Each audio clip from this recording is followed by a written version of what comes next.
Welcome back to our channel Vantra Education. I am Anjali and today we will study Coalesce Law. तो ये video है chapter 3 electrochemistry का part 3। तो चलिए start करते हैं हम लोग अपना वीडियो। तो सबसे पहले मैं आपको पिछले वीडियो का रिकैप दे देती हूँ कि पिछले वीडियो में हम लोग क्या क्या पढ़े थे। तो सबसे पहले कंडक्टिविटी, जिसको कि हम लोग के से डिनोट करते हैं, और वो होता है 1/ρ, मतलब ये रेजिस्टिविटी का रेसिप्रोकल होता है और इसका फॉर्मूला होता है 1/r इंटू L/A। यहाँ पे ये लेंथ है, area of cross section of ये इलेक्ट्रोड है। तो कंडक्टेंस सेकंड है कंडक्टेंस, इसको हम लोग G से डिनोट करते हैं और ये रेजिस्टेंस का रेसिप्रोकल होता है। थर्ड है सेल कांस्टेंट, जिसको कि हम लोग G स्टार से डिनोट करते हैं और ये होता है L/A, जहाँ पे लेंथ और एरिया ऑफ क्रॉस सेक्शन दोनों कांस्टेंट होता है। मोलर कंडक्टिविटी, इसको हम लोग लैम्डा बोलते हैं, लेकिन इसको हम लोग लिखते हैं हाफ डेल्टा, लैम्डा के जैसा इसको हम लोग नहीं लिखते हैं। तो मोलर कंडक्टिविटी λm, तो इसको हम लोग K/V, मतलब कंडक्टिविटी, इसको हम लोग K को कप्पा बोलते हैं, तो कप्पा इंटू वॉल्यूम, तो इसको K/1000/m। तो यहाँ पे जो इस फॉर्मूला को जब आप यूज़ करेंगे तो हमेशा याद रखना है कि K का यूनिट जो होता है वो साइमन पर सेंटीमीटर होता है। इसी कारण हम लोग यहाँ पे, और मोलैरिटी का मीटर में होता है, तो मीटर को सेंटीमीटर में चेंज करने के लिए हम लोग यहाँ पे 1000 से इंटू करते हैं। तो यहाँ पे आपको यूनिट का ख्याल रखना है कि यहाँ पे यूनिट साइमन पर सेंटीमीटर में होगा। फिर इक्विवेलेंट कंडक्टिविटी क्या होता है, तो इसको हम लोग लैम्डा इक्विवेलेंट से डिनोट करते हैं EQ से, और इसका भी फॉर्मूला होता है K/1000/n। यहाँ पे n जो है वो नॉर्मेलिटी है, और ये वाला फॉर्मूला इंपॉर्टेंट है, आप याद कर लीजिएगा। Kappa is equal to G*/R, मतलब ये रेजिस्टेंस है, ये सेल कांस्टेंट है और ये कंडक्टिविटी है। एक टर्म हम लोग पढ़े थे इलेक्ट्रोलाइट। ये हम लोग हर क्लास में आपको याद रखना है कि इलेक्ट्रोलाइट क्या होता है, जो कि आयंस में डिसोसिएट हो जाता है। और इलेक्ट्रोलाइट दो तरह का होता है, strong electrolyte and weak electrolyte. जो पूरे तरीके से डिसोसिएट हो जाता है उसको हम लोग स्ट्रॉन्ग इलेक्ट्रोलाइट बोलते हैं, और जो पार्शियली डिसोसिएट होता है उसको हम लोग वीक इलेक्ट्रोलाइट बोलते हैं।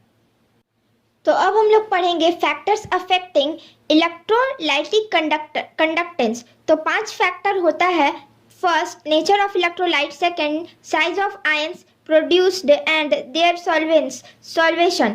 थर्ड है nature of the solvent and its viscosity. Fourth है concentration of solution, and fifth होता है टेम्परेचर। तो फर्स्ट, नेचर ऑफ इलेक्ट्रोलाइट। अब जैसे कि आपके पास NaCl है और CH3COOH है, तो उनमें से कौन सबसे अच्छे से करंट पास करेगा? तो इसका आंसर होगा NaCl, क्योंकि NaCl जो है वो स्ट्रॉन्ग इलेक्ट्रोलाइट है, और स्ट्रॉन्ग इलेक्ट्रोलाइट में उसका सारा जो पार्टिकल है वो आयंस में डिसोसिएट हो जाता है, तो जो करंट को आयंस ही कैरी करता है। तो जब सारा पार्टिकल मतलब सारा जो पार्टिकल है वो कम्प्लीटली आयंस में डिसोसिएट हो जाएगा, तो करंट जो है वो ईजिली पास करेगा। इसीलिए NaCl जो है वो ज़्यादा अच्छा कंडक्टर होगा।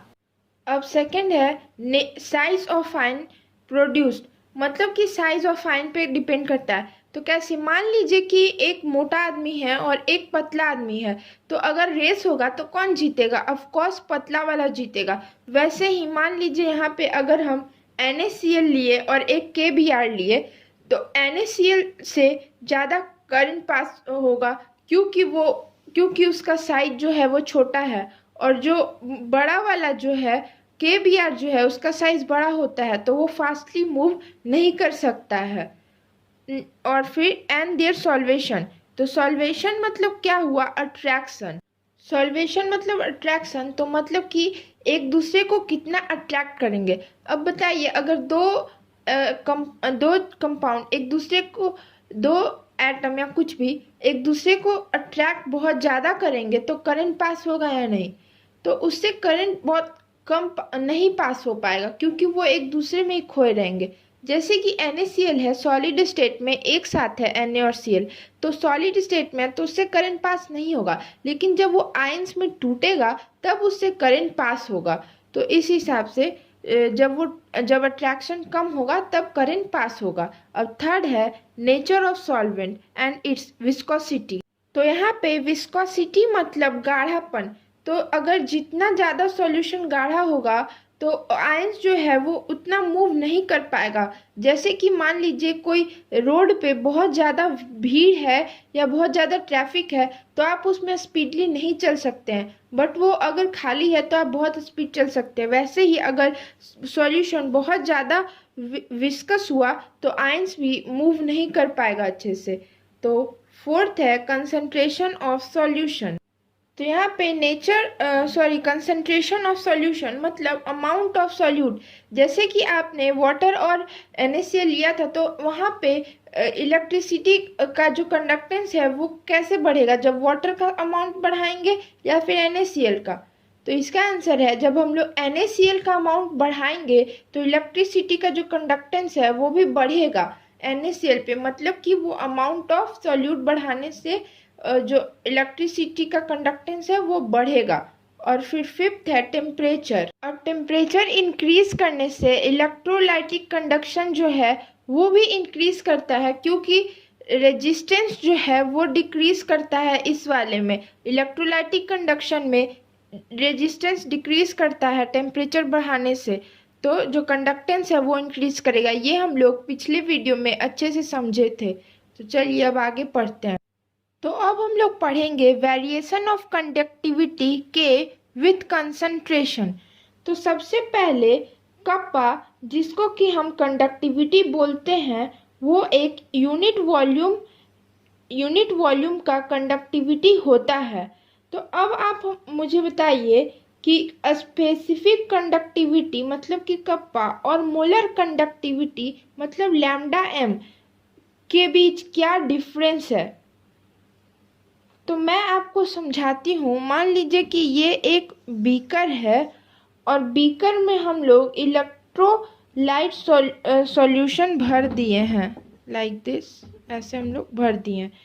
तो जब हम लोग एक यूनिट का वॉल्यूम को कंसीडर करेंगे, मतलब कि ये 1 centimetre into 1 centimetre into 1 centimetre होगा, तो जब एक यूनिट वॉल्यूम में इसका कंडक्टिविटी को हम लोग कप्पा बोलते हैं और पूरे सॉल्यूशन के कंडक्टिविटी को हम लोग मोलर कंडक्टिविटी बोलेंगे, जिसमें कि इलेक्ट्रॉन मेटल मतलब जो भी है वो सब आ जाएगा।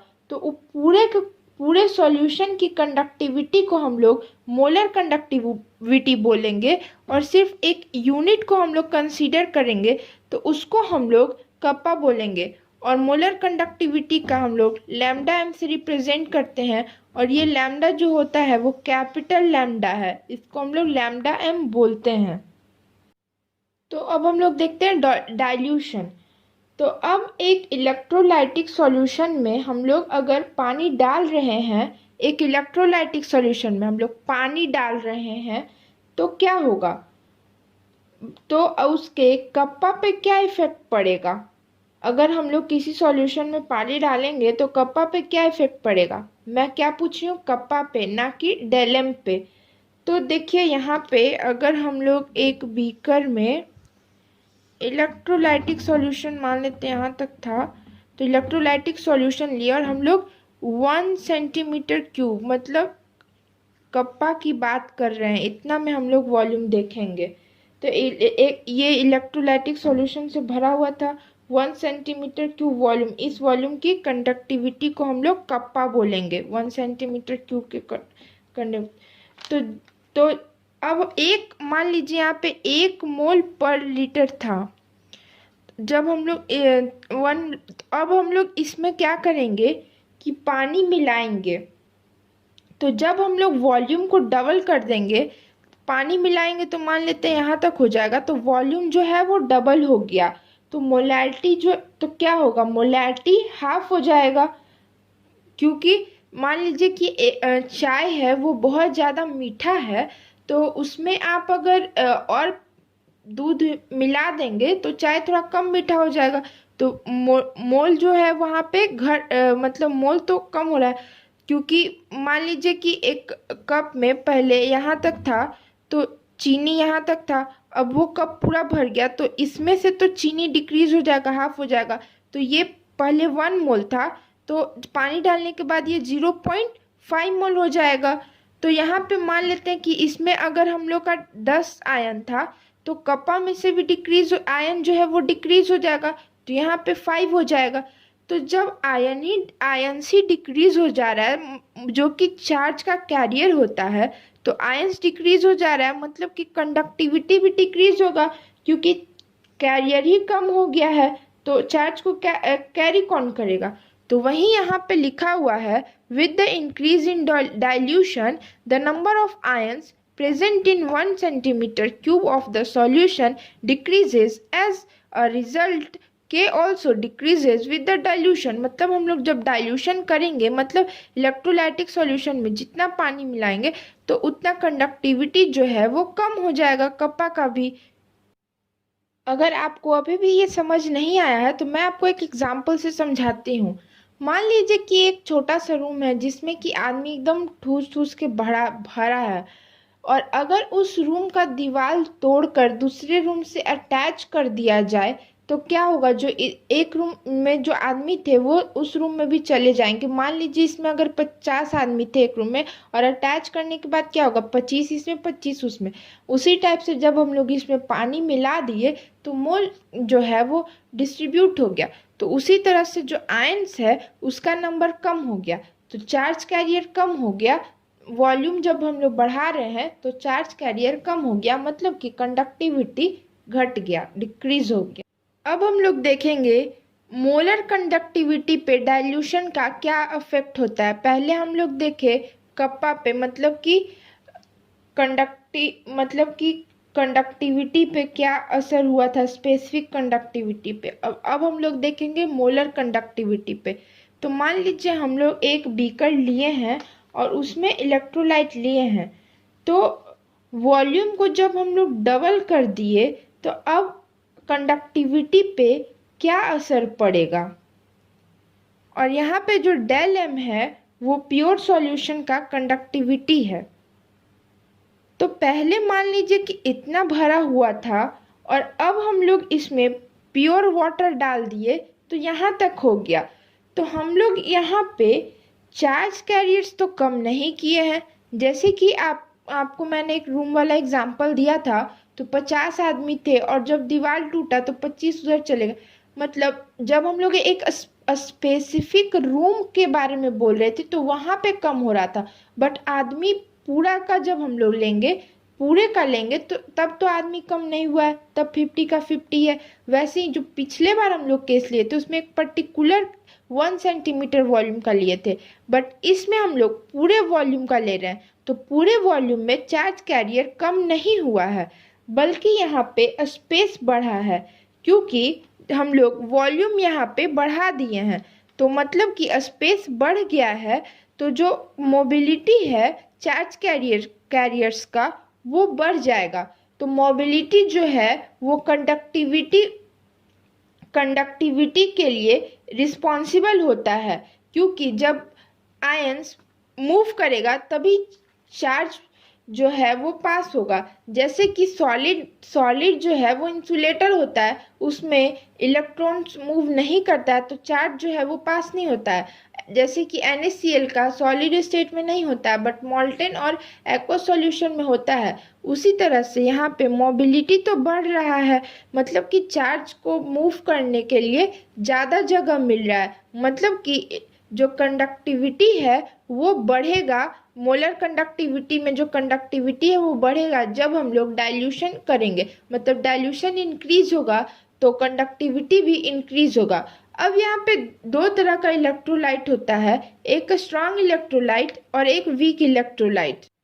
अब स्ट्रॉन्ग इलेक्ट्रोलाइट वो होते हैं जो सॉल्यूशन में डालते ही पूरे के पूरे डिसोसिएट हो जाते हैं, मतलब कि जो कंप्लीट डिसोसिएशन शो करते हैं। तो अगर स्ट्रॉन्ग इलेक्ट्रोलाइट के सॉल्यूशन में डाइल्यूशन करेंगे तो चार्ज कैरियर तो पहले से ही डिसोसिएटेड था, मतलब कि पहले से ही मैक्सिमम था, तो उनके नंबर पे कोई फर्क नहीं पड़ेगा, वो उतने ही रहेंगे जितने थे। बट एक चीज पे फर्क पड़ेगा, वो है मोबिलिटी। जैसे कि पानी, जैसे ही पानी डालेंगे, उन जो चार्ज कैरियर्स है उन लोग को जगह जगह ज़्यादा मिलेगा, तो वो घूमने लगेंगे। और उन लोग जब मोबिलिटी बढ़ेगा तो कंडक्टिविटी भी बढ़ेगा। तो स्ट्रॉन्ग इलेक्ट्रोलाइट के केस में डाइल्यूशन करने पे जो कंडक्टिविटी है वो इंक्रीज होता है। अब हम लोग वीक इलेक्ट्रोलाइट के केस में देखते हैं। तो वीक इलेक्ट्रोलाइट्स वो होते हैं जो पार्शियली डिसोसिएट होते हैं, और अगर इसमें पानी डालेंगे हम लोग तो इनका डिग्री ऑफ डिसोसिएशन, जिसको कि हम लोग अल्फा से डिनोट करते हैं, वो बढ़ता जाएगा। मतलब ये टूटता जाएगा, आयंस में टूटता जाएगा यूनिट्स में। तो मतलब कि पानी डालने से अल्फ़ा का वैल्यू जो है वो बढ़ता है। तो वीक इलेक्ट्रोलाइट में पहले से डिसोसिएशन उतना नहीं था, और जब हम लोग पानी डालेंगे तो वो डिसोसिएट भी हो जाएगा और नंबर ऑफ चार्ज कैरियर्स भी बढ़ जाएगा, क्योंकि वो यूनिट्स में टूट रहा है। तो वो नंबर ऑफ चार्ज कैरियर्स भी बढ़ रहे हैं, और पानी डालने से उसका मोबिलिटी भी बढ़ जाएगा, क्योंकि स्पेस, जो चार्ज कैरियर्स है उन लोग को स्पेस मिल रहा है मूव करने का, घूमने का। तो इसमें डिसोसिएशन भी ज़्यादा होने लगेगा, आयंस भी मतलब नंबर बढ़ जाएगा, मतलब चार्ज कैरियर्स का जो नंबर है वो भी बढ़ जाएगा, और इन लोग को घूमने का भी जगह मिल जाएगा, मतलब कि मोबिलिटी भी यहाँ पे बढ़ रहा है। तो स्ट्रॉन्ग इलेक्ट्रोलाइट के केस में डिसोसिएट तो वो पहले से ही हो जा रहा था, और जो उसका जो आयंस था वो भी बढ़ नहीं रहा था, मतलब जो चार्ज कैरियर है वो भी बढ़ नहीं रहा था, जितना था उतना ही है, बस उसमें मोबिलिटी बढ़ रहा था। लेकिन वीक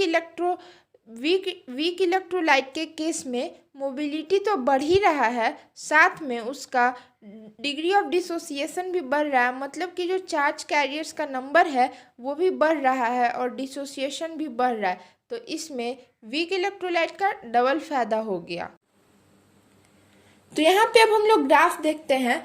तो स्ट्रॉन्ग इलेक्ट्रोलाइट के केस में ग्राफ जो है वो स्ट्रेट लाइन होता है, और ये वीक इलेक्ट्रोलाइट का ग्राफ है जो कि एक्सपेरिमेंटली ऑब्जर्व्ड ग्राफ है।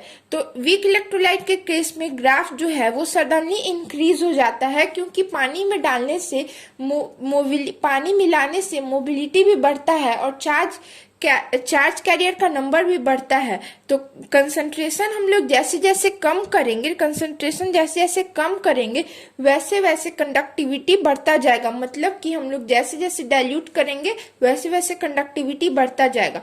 तो अभी तक हम लोगों ने क्या सीखा? अभी तक हम लोगों ने देखा कि पानी डालने पे कप्पा, मतलब जो स्पेसिफिक कंडक्टिविटी होता है उसका वैल्यू डिक्रीज करता है, क्योंकि एक यूनिट वॉल्यूम में चार्ज कैरियर का नंबर कम हो जाता है पानी डालने पे।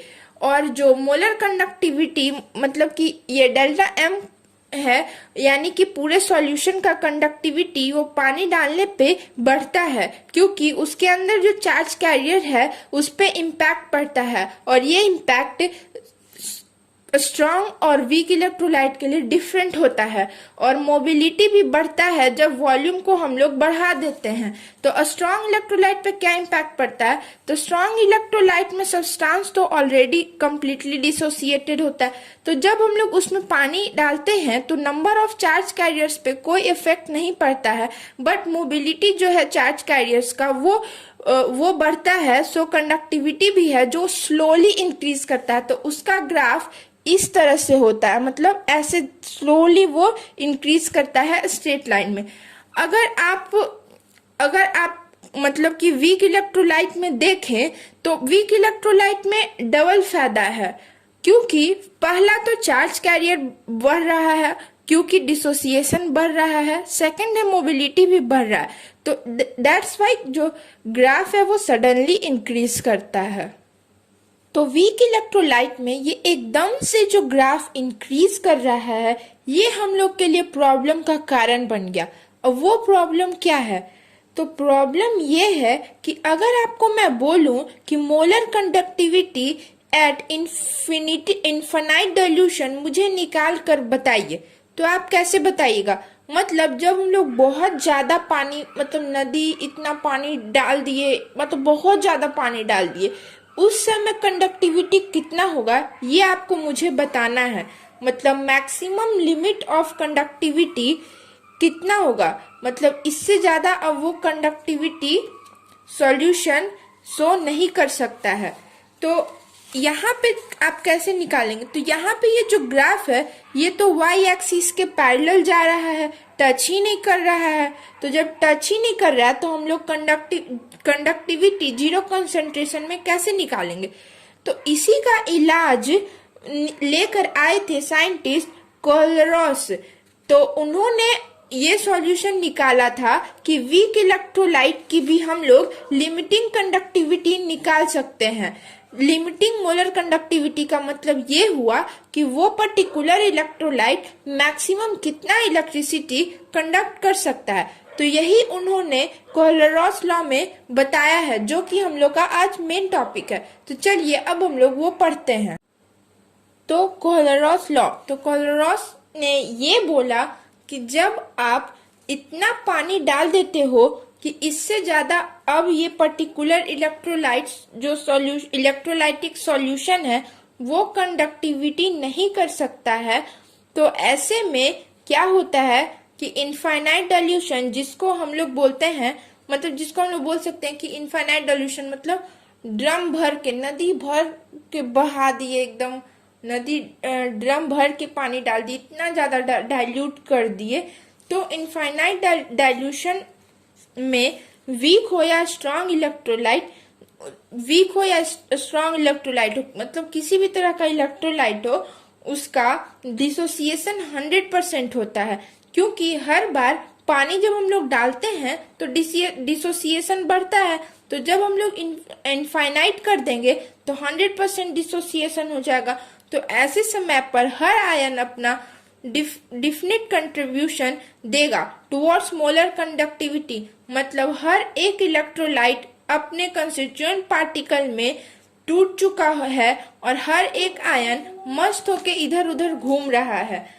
तो पूरे सॉल्यूशन में घूम रहा है, कोई भी आयन किसी दूसरे को तंग नहीं कर रहा, मतलब किसी को भी एक दूसरे से मतलब नहीं है, एक दूसरे का कोई भी टांग नहीं खींच रहा है, सब अपने में मस्त है। जैसे कि अगर हम NaCl ले लेते हैं तो NaCl दोनों अपोजिट नेचर का है, तो दोनों एक दूसरे को अट्रैक्ट करता है, और अगर अट्रैक्ट करेगा तो मोबिलिटी को भी अफेक्ट करेगा, और अगर अट्रैक्शन होगा तो उससे कंडक्टिविटी भी कम हो जाएगा। लेकिन हमने क्या किया कि बहुत ज्यादा पानी डाल दिया, तो इन दोनों को हम लोग ने डाइल्यूशन करके इतना दूर कर दिया कि मानो ये लोग एक दूसरे को जानते ही नहीं है, दोनों अपने में मस्त हैं। तो डिस्टेंस हम लोगों ने बहुत ज्यादा क्रिएट कर दिया इन दोनों के बीच में। तो जब ये दोनों अपने में मस्त होकर इधर उधर घूम रहे हैं, तो हर एक आयन जो की कंडक्टिविटी जो है वो मैक्सिमम रोल, मतलब अपना जो है वो मैक्सिमम कंडक्टिविटी देगा, मतलब अपना मैक्सिमम रोल प्ले करेगा, और आयोनिक फॉर्म में कंप्लीटली डिसोसिएट तो होता ही है। लाइक फॉर एग्जाम्पल, जैसे कि हम लोग अगर सब दूर दूर, मतलब अगर हम लोग पढ़ाई कर रहे हैं और दूर दूर बैठे हैं, तो हम लोग का जो कंसंट्रेशन है वो हम लोग का पढ़ाई पे ज्यादा हो पाता है और हम लोग अपने पढ़ाई को मैक्सिमम दे पाते हैं। तो वैसे ही इसमें भी है कि हम लोग इसमें डाइल्यूशन करके आयंस को दूर दूर कर दिया और फिर सब अपना मैक्सिमम देता है कंडक्टिविटी के टुवर्ड्स। तो यही यहाँ पे लिखा है, eight infinite dilution when the dissociation of electrolyte is complete, मतलब इनफाइनाइट डाइल्यूशन में जब इलेक्ट्रोलाइट का कंप्लीट डिसोसिएशन हो जाता है, each ion makes a definite contribution towards the molar conductivity. तो सब अपना मैक्सिमम देगा, मैक्सिमम कंट्रीब्यूशन देगा मोलर कंडक्टिविटी के towards of electrolyte irrespective of the nature of other ions with which it is associated, मतलब उसको दूसरे आयंस के नेचर से कोई मतलब नहीं है, वो अपने में मस्त रहेगा। तो चलिए अब हम लोग इसका मैथमेटिकल एक्सप्रेशन देखते हैं। तो अब हम लोग मैथमेटिकल एक्सप्रेशन देखते हैं। तो ये डेल m पे हम लोग 0 लगा देंगे तो ये हो जाएगा लिमिटिंग मोलर कंडक्टिविटी। और यहाँ पे ये जो है इसको हम लोग कैपिटल लैम्डा बोलते हैं, और ये जो है इसको हम लोग स्मॉल लैम्डा बोलते हैं। तो यहाँ पे इसका एक्सप्रेशन होगा डेल एम नॉट अपॉन यहाँ is equal to nu plus nu, ये न्यू है, और nu plus into lambda naught plus nu minus into lambda naught minus, यहाँ पे प्लस होगा लैम्डा प्लस नॉट। तो यहाँ पे हम लोग एक एग्जाम्पल से समझते हैं। जैसे कि हम लोग NaCl के लिए लिए हैं, तो यहाँ पे Na प्लस और Cl माइनस में डिसोसिएशन हो जाएगा, तो इसको हम लोग लिखेंगे del m naught for NaCl। अब यहाँ पे कितने कितने आयंस हैं, तो Na का 1 है और क्लोरीन का 1 है, तो 1 है। तो यहाँ पे हम लोग लिख देंगे, तो न्यू का जो वैल्यू है वो 1 हो जाएगा।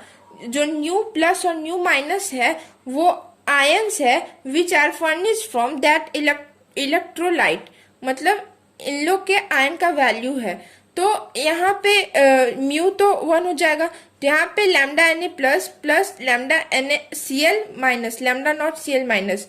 तो अब इसका मतलब क्या हुआ, तो यहाँ पे इसका मतलब ये हुआ, ये जो लैम्डा नॉट है, जो कैपिटल लैम्डा है, वो कंडक्टिविटी शो करता है NaCl का। और मैंने आपको बताया था कि इसमें हर एक आयन अपना कंडक्टिविटी शो करेगा। तो ये जो स्मॉल लैम्डा है वो हर एक पर्टिकुलर इंडिविजुअल आयन का कंडक्टिविटी को रिप्रेजेंट करता है। तो मतलब कि जो लैम्डा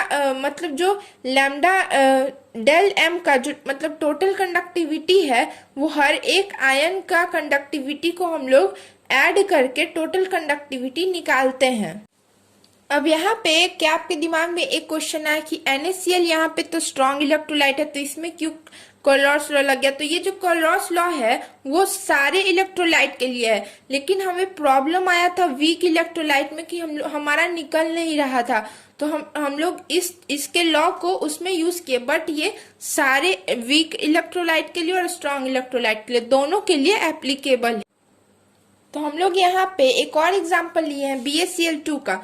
तो यहाँ पे BaCl2 का limiting molar conductivity is equal to यहाँ पे लैम्डा नॉट Ba2 प्लस, और यहाँ पे 2 आएगा, क्योंकि यहाँ पे न्यू माइनस, ये जो है न्यू नॉट माइनस की वैल्यू जो है वो यहाँ पे 2 होगा, क्योंकि ये फॉर्मूला यूनिट है कि कितने फर्निश कर रहा है क्लोराइड आयन, मतलब कि ये स्टोइचोमेट्री है इसका 2, तो यहाँ पे 2 आएगा वैल्यू। तो ये हो जाएगा इसका लिमिटिंग मोलर कंडक्टिविटी का वैल्यू। तो आई होप कि आपको समझ आ गया होगा कि न्यू का मतलब यहाँ पे क्या हो रहा है। तो यहाँ पे जब आप NaCl या फिर BaCl2 का निकाले तो ये होल का रिप्रेजेंट कर रहा है, मतलब कि जो कैपिटल लैम्डा है वो इलेक्ट्रोलाइटिक कंडक्टिविटी मतलब पूरे सॉल्यूशन का कंडक्टिविटी को रिप्रेजेंट करता है, और ये जो स्मॉल लैम्डा है वो आयनिक कंडक्टिविटी को रिप्रेजेंट करता है, मतलब जो छोटे छोटे आयन से जो घूम फिर के आराम से अपना कंडक्टिविटी में रोल प्ले कर रहे हैं उनको ये रिप्रेजेंट करता है स्मॉल लैम्डा। अब यहाँ पे अगर आप सिर्फ स्मॉल लैम्डा लिखेंगे, मतलब वो आयोनिक कंडक्टिविटी जब NaCl एक दूसरे को अट्रैक्ट भी कर रहा था, जब हम लोग डाइल्यूट नहीं किए थे तब का होगा, और जब आप नॉट लगा देंगे मतलब लिमिटिंग हो गया, मतलब इसका वैल्यू कांस्टेंट भी होता है, मतलब मैक्सिमम वो कितना दे रहा है, जब डाइल्यूट कर दिए तब दोनों एक दूसरे से अलग हो चुका है तब वो कितना उसका लिमिटिंग आयनिक कंडक्टिविटी है वो। और वैसे ही यहाँ पे जो कैपिटल लैम्डा है उसमें अगर हम लोग सिर्फ कैपिटल लैम्डा लिखते हैं तो वो कोई भी इलेक्ट्रोलाइटिक कंडक्टिविटी मतलब कभी भी उसका वैल्यू देता है। जब हम लोग नॉट लगा देते हैं तो वो लिमिटिंग मोलर कंडक्टिविटी का वैल्यू देता है, मतलब कि ये मैक्सिमम कंडक्टिविटी का वैल्यू देगा यहाँ पे। अब एक छोटा सा कंसेप्ट है टाइप ऑफ इलेक्ट्रोलाइट। तो ये चार्ज के रिस्पेक्ट में है, जैसे NaCl है तो इसको हम लोग क्या बोलेंगे 1:1 इलेक्ट्रोलाइट, क्योंकि Na के पास +1 चार्ज होता है और Cl के पास -1 होता है। अब जैसे कि CaCl2 है तो उसको हम लोग बोलेंगे 2:1 इलेक्ट्रोलाइट, क्योंकि Ca के पास +2 चार्ज है और Cl के पास -1। अब MgCl2 को हम लोग क्या बोलेंगे 2:1 इलेक्ट्रोलाइट, क्योंकि Mg के पास 2+ है और Cl के पास -1 है। वैसे ही यहाँ पे Na2SO4 को क्या बोलेंगे, 1:2 इलेक्ट्रोलाइट, क्योंकि Na2 के पास +1 है और SO4 के पास -2 है। तो अब हम लोग देखेंगे एप्लीकेशंस ऑफ कोलरॉस लॉ। कोलरॉस लॉ को हम लोग इंडिपेंडेंट माइग्रेशन भी बोलते हैं, क्योंकि इसमें आयंस आपने देखा था कि अलग अलग होकर घूम रहे थे आराम से मस्त होकर। तो इसमें फर्स्ट एप्लीकेशन है calculation of limiting molar conductivities of weak electrolyte, मतलब वीक इलेक्ट्रोलाइट का लिमिटिंग मोलर कंडक्टिविटी हम लोग कोलरॉस लॉ को यूज करके निकालते हैं। तो देखिए फॉर एग्जांपल CH3COOH का हम लोग को निकालना है, CH3COOH का हम लोग को निकालना है। तो कैसे निकालेंगे इसका, तो इस कोलरॉस लॉ को यूज करके हम लोग यहाँ पे लिख सकते हैं न्यू का वैल्यू तो 1 हो जाएगा। तो यहाँ पे ये हम लोग लिख दिया। अब हम लोग मैथमेटिक्स को अप्लाई करके NaCl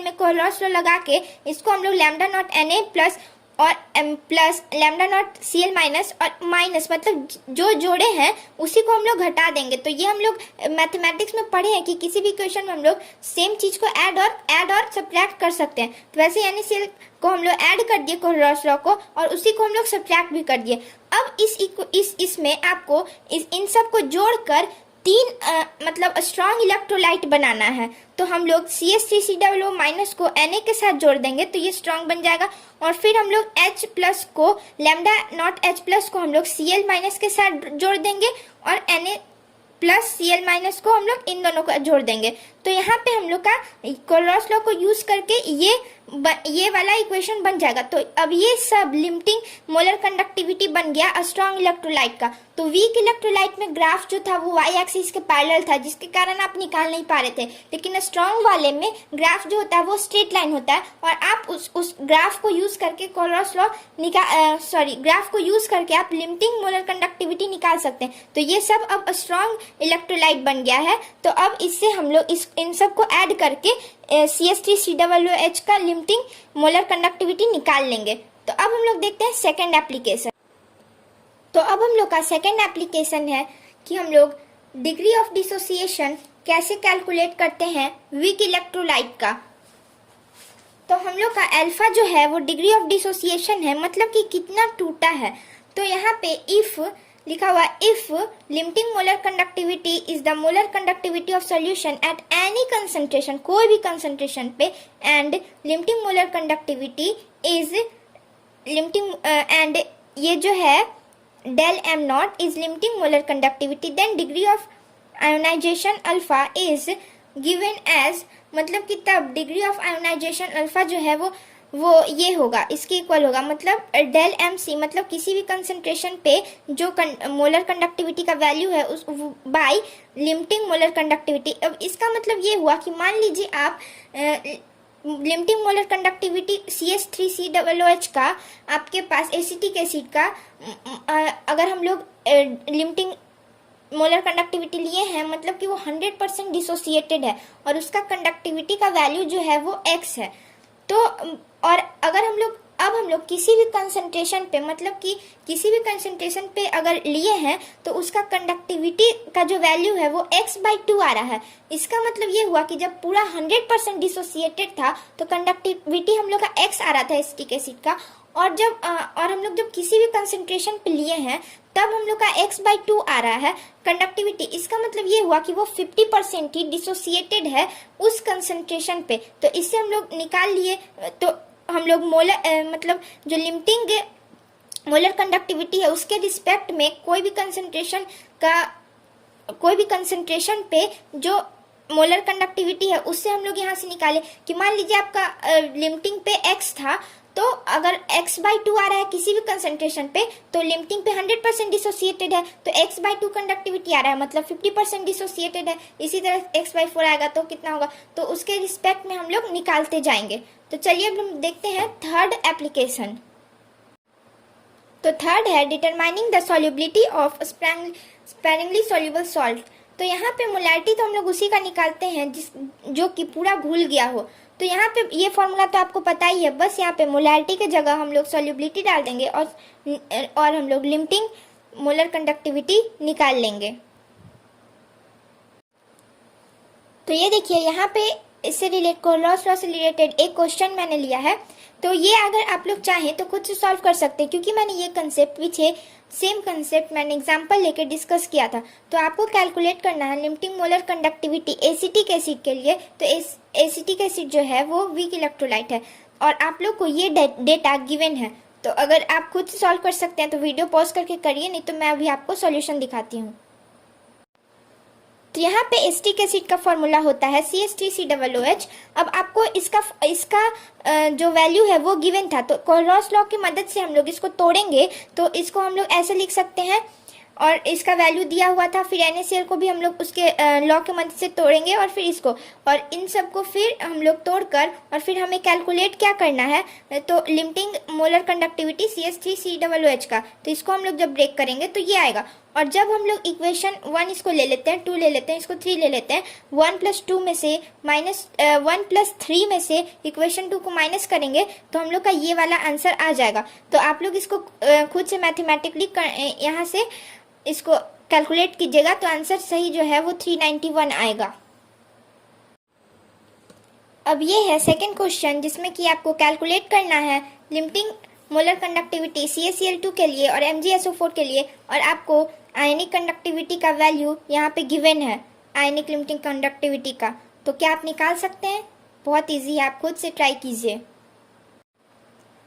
तो ये रहा इसका आंसर। यहाँ पे CaCl2 जो है वो ब्रेक होगा Ca2+ और यहाँ पे Cl- में।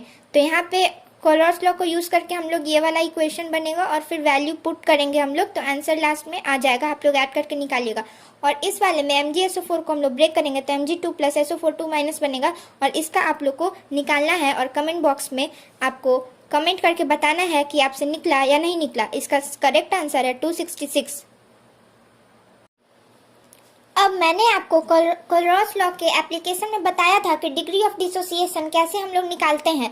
तो उससे रिलेटेड ये एक क्वेश्चन है, calculate degree of dissociation of acetic acid at 298 kelvin given that. आपको ये वैल्यूज गिवन है, तो आप अगर आपको याद है तो वैल्यू कैलकुलेट कीजिए खुद से, नहीं तो मैं भी आंसर भी आपको सॉल्यूशन दिखाती हूँ। तो ये है फॉर्मूला डिग्री ऑफ डिसोसिएशन निकालने का, जो कि मैंने आपको समझाया था पीछे अभी। तो ये अल्फा = ये जो भी है, तो यहाँ पे हम लोग लिमिटिंग मोलर कंसंट्रेशन CH3COOH मतलब एसिटिक एसिड का पहले निकाल लेंगे, तो वैल्यू आएगा 399, और उसके बाद हम लोग यहाँ से अल्फा कैलकुलेट कर लेंगे, तो वैल्यू पुट करके कैलकुलेट कर लेंगे। आप लोग इसका वैल्यू कैलकुलेट करके कमेंट बॉक्स में आंसर जरूर दीजिए। तो आज के लिए बस इतना ही। आई नो कि वीडियो थोड़ा बड़ा हो गया है, बट आई होप कि आपको सब समझ आ गया होगा। मैंने पूरा ट्राई किया है आपको इस टॉपिक को समझाने का, बट अगर अभी भी आपको डाउट रह गया है, छोटा सा भी डाउट, तो आप हमारे टेलीग्राम चैनल को ज्वाइन कीजिए और वहां जाकर अपने डाउट तुरंत क्लियर कीजिए। तो तब तक के लिए bye, see you in the next video, take care.